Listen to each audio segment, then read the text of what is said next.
Hello everyone, welcome to Learnopedia. Hope all you people are doing well.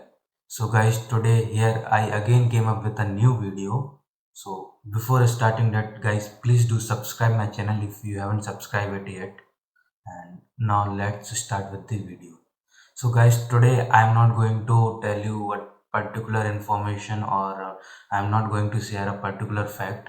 Instead, I am going to discuss about something like that is most controversial topic in Hinduism, and that is like most non-Hindu people, or what to say, most what to say, those who don't worship God, they used to ask one question like in Veds, हमारे वेदों में लिखा हुआ है कि supreme Lord जो पर ब्रह्म है उनका कोई रूप नहीं है, तो फिर हम मंदिर में जाके पूजा करते क्यों हैं या फिर मूर्ति पूजा क्यों करते हैं? तो I thought like I should discuss about that, and in order to that I thought I should make video and ask you all the people like what is your opinion about this particular thing. So guys, do watch this video till end. Like I have done a lot of research and I came up with some answers and I'm going to describe it here, and after that please do tell your opinion or your point of view in the comment section. So guys, few days ago I was also discussing it with my friends, and after that only that struck into my mind like I should do some research on this particular thing. So I what to say, I went to my various websites, I did a lot of surfing on the internet, and then I came up with same answer from different websites. That answer I'm going to tell you here. So first of all, we should understand that like Hinduism doesn't believe in particular one strict rule that to achieve or to attain Lord's feet, right? There are two main ways of achieving same thing, and these are Nirgun Brahm and Sagun Brahm. तो ये दो रूप हैं, निर्गुण ब्रह्म और सगुण ब्रह्म. निर्गुण ब्रह्म, what निर्गुण ब्रह्म is like people here, or what to say, devotees here doesn't worship idol, or they don't go to temple in order to worship their particular god. Instead of that, what they will do is they will be totally focusing on what to say, activating their 7 chakra. जो 7 चक्र इंसानी body में, उन्हें activate करने की कोशिश करते हैं by using the spiritual meditation and the सिद्धीज. So this way is what to say, too difficult, and this is the reason why most of our spiritual sadhus spend whole of their life into the forest or the caves. Apart from that, another way is like by that way is भक्ति मार्ग, जिसे हम कहते हैं सगुन ब्रह्म. उसमें क्या होता है कि like we people used to worship idols with the selfless love, and we used to go to temple and then worship there, and this form is known as सगुन ब्रह्म. अब क्वेश्चन आता है कि इस केवल और केवल निर्गुण ब्रह्म के बारे में ही क्यों वेद में लिखा है, सगुण ब्रह्म के बारे में क्यों नहीं? तो इस चीज़ को समझने के लिए हम सब ये जानते हैं कि ये जो वेद जब आए, जो इनका एग्जिस्टेंस हुआ, ये ह्यूमन फॉर्म या फिर ह्यूमंस के आने से पहले हो चुका था. तो और जब ये वेद हम लोगों तक आए मूर्त रूप और व्हाट टू से रिटन फॉर्म में, इन्हें ये फिजिकल फॉर्म दिया किसने? ऋषियों ने. तो ऋषियों ने भी उस टाइम जब ये फॉर्म दिया, तो उस टाइम कोई अवतार या फिर कोई फिजिकल फॉर्म तो किसी भी सुप्रीम लॉर्ड या फिर किसी भी देवी देवता ने नहीं लिया था. तो उस टाइम जब ऋषियों ने फिजिकल रूप दिया, तब supreme God was formless, he was निर्गुण ब्रह्म. After that what happened is humans were created, like इंसान आए, और उसके बाद फिर सुप्रीम लॉर्ड ने कहा, जो परब्रह्म है, उन्होंने कहा कि जब भी और जहाँ भी इविल व्हाट टू से, जहाँ भी पाप फैलेगा और ह्यूमैनिटी इंसानियत जो है खतरे में आएगी, तो वो अपना अवतार लेंगे, और उस अवतार को वो जो लेंगे धर्म को प्रोटेक्ट करने के लिए, उस अवतार को हम कहते हैं सगुन ब्रह्म.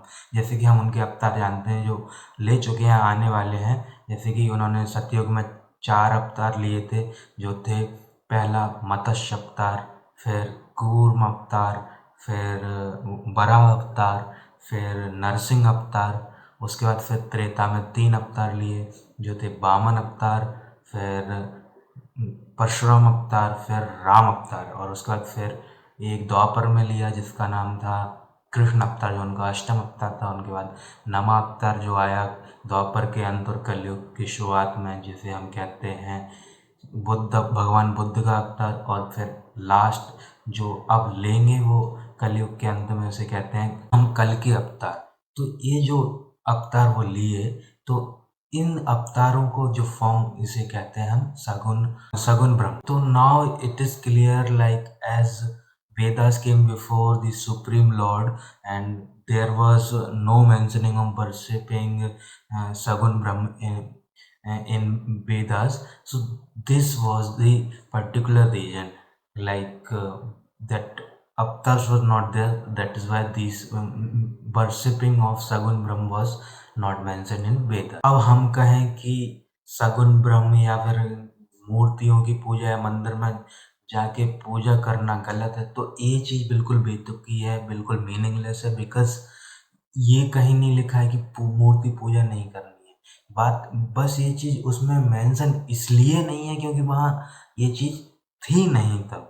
उसके बाद रूप आए तो उनका वर्णन चालू हुआ, तो फिर हमें सगुन ब्रह्म के बारे में पता चला, तो हमने पूजा करना चाहिए। इसी चीज़ के लिए भगवान कृष्ण ने गीता में कहा है।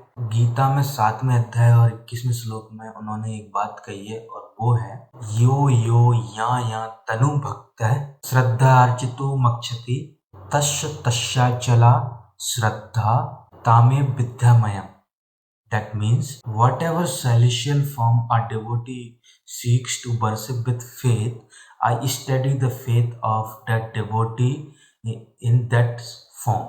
That means जो जो रूप या फिर जो जो इंसान जिस जिस रूप में भगवान की पूजा करने की कोशिश करता है, वो उसमें भगवान या श्री कृष्ण अर्जुन से कह रहे हैं, मैं उनका जो फेथ, जो उनका विश्वास है, उन्हें उसी चीज़ में दृढ़ कर देता हूँ, एक व्हाट टू से सॉलिड कर देता हूँ उसी चीज़ में। उनका फेथ व्हाट टू से स्टडी हो जाता है, कि अडिग हो जाता है उनका फेथ। तो हम इस चीज़ से समझ सकते हैं कि भगवान कृष्ण बताना चाह रहे हैं कि उनके लिए वर्शिप का ये तो है नहीं कि अगर मूर्ति पूजा कर रहे हैं तो एक ही पर्टिकुलर मूर्ति पूजा करो, किसी एक ही उसको चुनो। आप जिस चीज़ की पूजा करना चाहें कर सकते हैं। उनके इस बात से यही निष्कर्ष निकलता है। और अब मैं अपना पॉइंट रखूं कि अगर आपको ये चीज़ करनी है तो मेरे हिसाब से केवल 2 चीज़ें शायद अपना लीजिए, उस चीज़ से we can attain the supreme lord. And those 2 things are, first is we should be what to say worshipping, or we should be having faith, that too should be selfless, like हमारा कोई स्वार्थ नहीं होना चाहिए। Second thing is we should always what to say respect the woman, like as Lord Vishnu also said, Vishnu भगवान ने कहा है यत्र नारी पूजयन्ते तत्र देवता रमन्ते। इसका मतलब है जहाँ पे भी नारी की पूजा या फिर जहाँ पे भी नारी का सम्मान होता है, वहाँ पे देवता निवास करते हैं। So we should always give respect to the ladies. Like for this particular thing, we have the example. We can take, for example, we can take goddess and god names like Sita Ram, or what to say Radha Krishna. So there are a lot of example in that. What to say, always the goddess name come first, and then the god name comes. So this is our culture. We should follow these rules, and we can attain our what to say attain our supreme god. So this is what I was trying to tell, and this was my opinion which I put forward in front of all you people. Now if you like this particular thing what I have told you, so then please do what to say subscribe our channel and like this video, and please don't forget to comment your opinion and your views in the comment section. So in order to that, like whomsoever will visit this video, they will be also knowing like what other people thinks about this particular topic. So with this I conclude my video. Thanks a lot.